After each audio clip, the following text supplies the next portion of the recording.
Bonjour à toutes et à tous, c'est Jean-Ry. Nous sommes le mercredi 11 août 2021 et il est 14h28.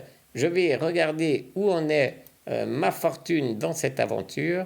Et là, nous voyons que ça va pas mal, hein, puisqu'il y a 941 francs et 89 centimes de plus qu'au début de l'aventure, il y a maintenant un peu plus d'un mois. Alors si je vais regarder là-haut sur la balance actuelle, eh bien, on voit le graphique pour un jour, mais c'est intéressant de constater que sur la dernière semaine, eh bien, j'ai eu une augmentation de fortune de 662 francs. Et si je prends sur un mois, alors là, ça devient très intéressant puisqu'on constate que j'ai gagné 1037 francs et 66 centimes.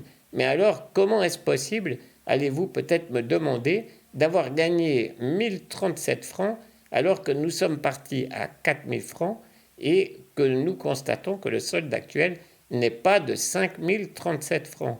Eh bien, c'est tout simplement parce que j'ai commencé cette aventure il y a un peu plus d'un mois. Et souvenez-vous-en, au début, j'ai commencé par perdre. On le voit ici, la fin de cette descente, regardez, jusqu'à 3319 autour du 20 juillet, on va arrondir.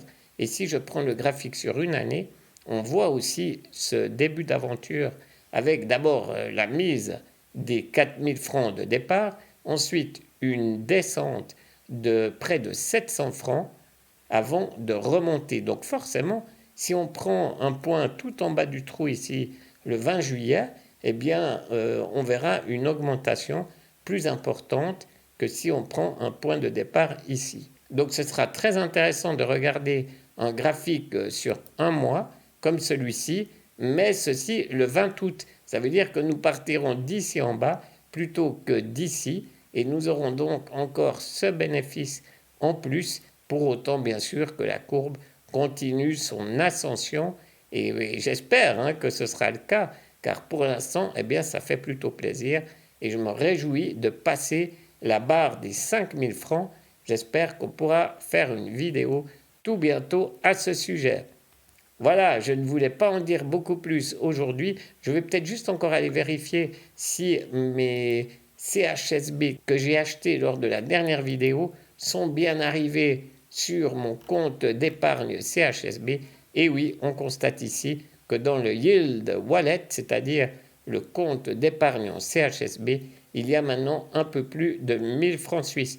Vous vous souvenez que j'avais mis 300 francs au départ et que j'ai ensuite ajouté tout ce que j'ai pu récupérer après la vente de mes USDC et de mes USDT. Voilà pour la vignette de la vidéo d'aujourd'hui. Je vais retenir la somme de 4959 et comme j'arrondis au franc le plus proche, ce sera même 4960. J'espère que cette vidéo vous a plu. C'était très court, mais je voulais juste regarder un petit peu où est-ce que j'en étais, puisque vous le savez, je ne viens pas regarder ce compte Swissborn tous les jours. Je le fais uniquement lorsque je prépare une vidéo pour vous. Merci pour votre fidélité. N'oubliez pas de vous abonner si ça n'est pas encore fait. Et je vous dis à tout bientôt pour essayer de passer le cap des 5000 balles. Ciao!